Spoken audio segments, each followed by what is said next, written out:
What's good with y'all today, man? Whew. I'm already done and it's 12:30 in the afternoon. Well, I had to run last night at 12, but I just wanted to get back at with y'all with something. I know it's been a long time since I made a video. Super long, super long. So, somebody asked me, like, just because I don't work with Western Express, I should still make videos, about the things I know and spread it along. So, I figured, you're right. So, oh, stuff, my bad. He was asking, like, what do I feel like I should go lease purchase or owner operator or something like that. And I was like, I don't know, it's a couple things that I wanted to achieve before I do go to the next level, Yeah, I know my shipping lanes already for Ohio, majority of freight for dry van.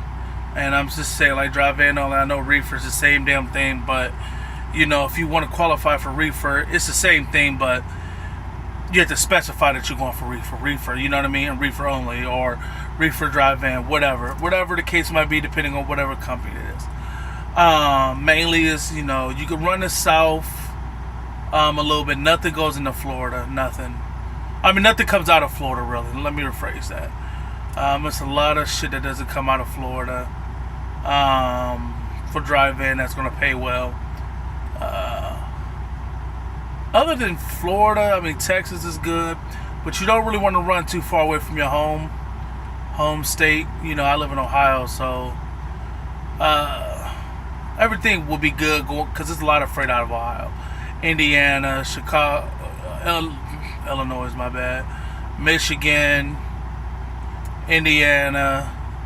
I'm not quite sure about like Missouri and all that. I don't hear people really talking that much. And plus, I'm not about to sign up for a load board when I ain't got none of that information, no tax ID, none of that extra nonsense stuff right now. So, some people want to know how I'm doing at JB Hunt. Put it like this: you gotta have your own goals in mind, and what I mean is, you can't worry about what the next man's gonna make. Don't worry about what I'm making. Not trying to be like smart or condescending or trying to be an asshole. Like I mean, when you ask me, is I making good money? I say yes, because I don't have high bills. I have grandkids, yes. Some people know, some people didn't know that. By marriage, I don't have no kids of my own.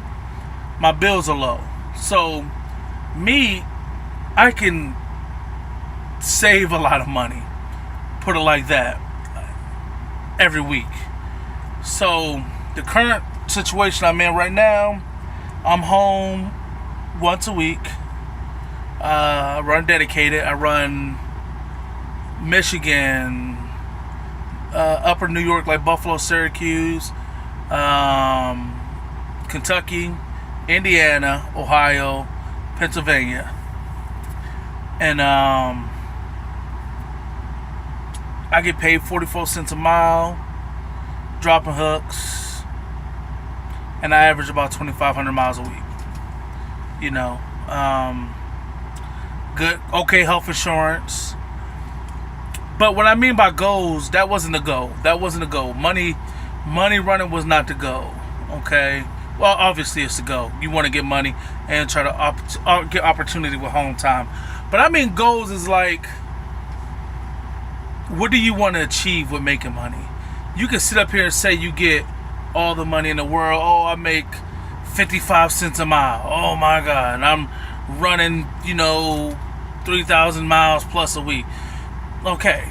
But what are you doing with that? Do you have something to show for that? So far this year, one of my goals was to see my mom more.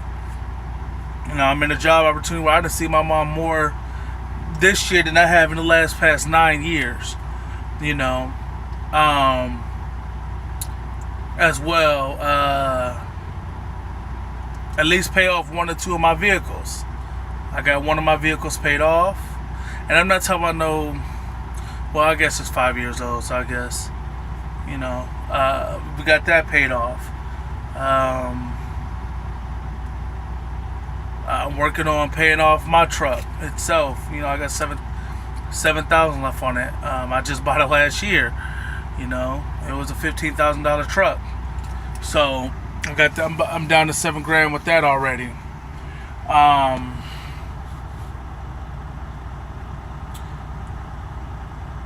What prepared me to more or less get the mind frame I had is, if you're gonna come into trucking, man,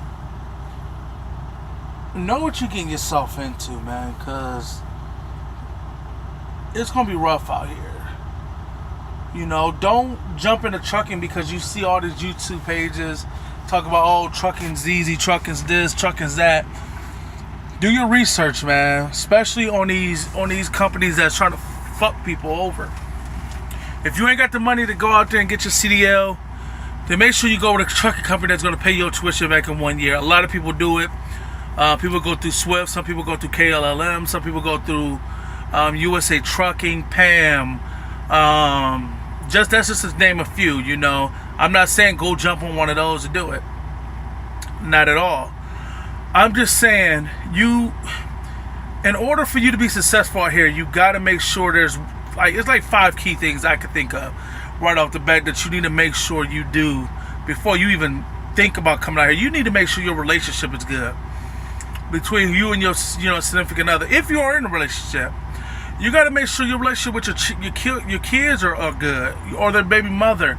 You're in a position so when you do come in, that there's no problems with you going to see your baby mom right off the bat, or going to see your kids, or you could talk to them at least. That's one big key thing, because you get out here and you can't focus on the road because you got all this, drama at the crib.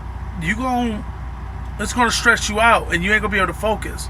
2, you definitely need financial stability. You need to make sure your bills are paid at least 1 month in advance, minimum. Mine is paid for 4 months in advance, because you don't know orientation. Your first month is used to spending money because you're not catching up. You know what I mean? So your money needs to be right, and your home expenses. 3, you need to research the company you're going to go to. People, oh man, I'm going to buy this kit because so blow did it. What? Like, bruh, get on Indeed.com, look at the reviews, look at their CSA scores. Because there's a lot of companies out here, like my trucking company. Yeah, JB Hunt is super big, but only real bad thing that we have for CSA is hazmat. Okay? And we are down with hazmat. We were at, we just did a conference call a couple of days ago where everybody is a mandatory conference call for our group, and our CSA score, I think, was so many points. Now we're just down. Like, not super down. I'm not saying we're super down, but we are down, I think 11 to 12 points.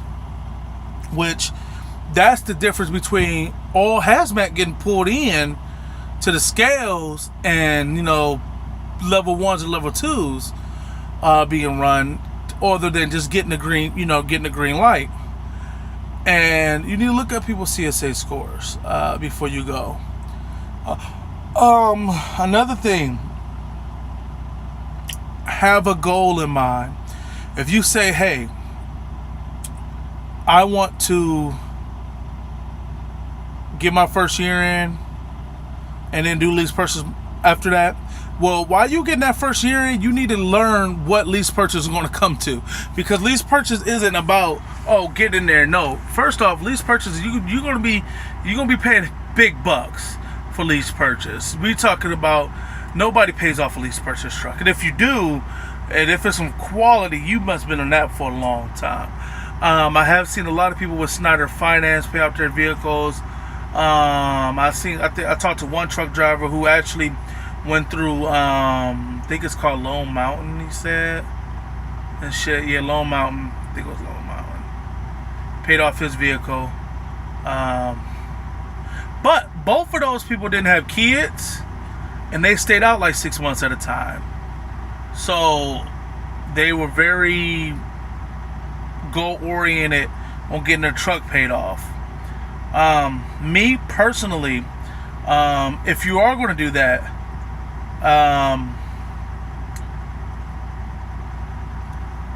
I just say make sure you just save your money, man. Save your money. Have a goal in mind. Save your money. My next goal is, yes, I am thinking about not going lease purchase. No, I'm not gonna go lease purchase at all. I don't see myself throwing away thousands of dollars a month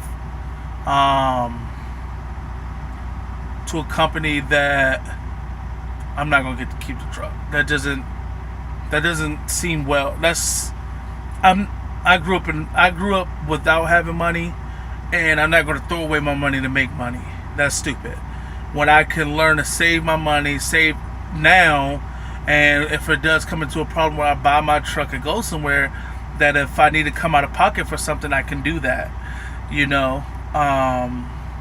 Instead of paying $1,100-$1,200 a week, in payments and insurance and all this other stuff, I could be paying $1,200-$1,300 a month.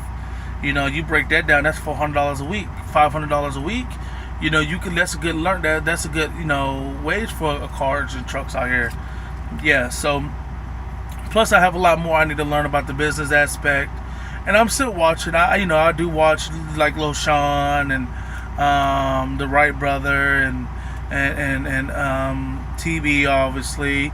I watched Andrew Jackson, even though his ass tried to make us pay for see his paycheck. I'm not paying him $2.99 to realize he getting money. Well, that ain't about to happen. So, but he's a smart ass dude. I don't give a fuck what anybody say. Andrew, he's smart as shit. He's smart as shit. He know what he's doing. He's one of the people that like you said, his bills are super low, so he can give a fuck what's really gonna happen. But yeah, man, just let me know, man. At least comment, man. Comment what you guys want me to talk about, man, because I be running, man. Been running real hard lately, and somebody gonna say, "Oh, 2,500 miles ain't shit." Well, with my company, we have 62 miles per hour, so we go through a lot of cities and we get stuck in a lot of traffic. So 2,500 miles is something to us. But I get paid, so I don't give a fuck what anybody else got to say. But yeah, hit me up. You already know you can hit me up on the book, man. Subscribe, like, do whatever you like. I need somebody to help me, man, learn how to edit these videos. Like, I don't know what the fuck I'm doing. Like, add some quality sound to it. Somebody send me something. Send me somewhere. Help me, Lord, help me. I need it. Need it in my life. I need some background music to these damn videos. I don't know, the little twirly little shit that comes in, like, oh, Trucker Shakur, I don't fucking know. But yeah, man, hit me up, y'all, man. Stay safe out there, If you got a loved one, make sure you tell them you love them every day. Never say goodbye. Say, I'll see you later. Alright, y'all. Peace out.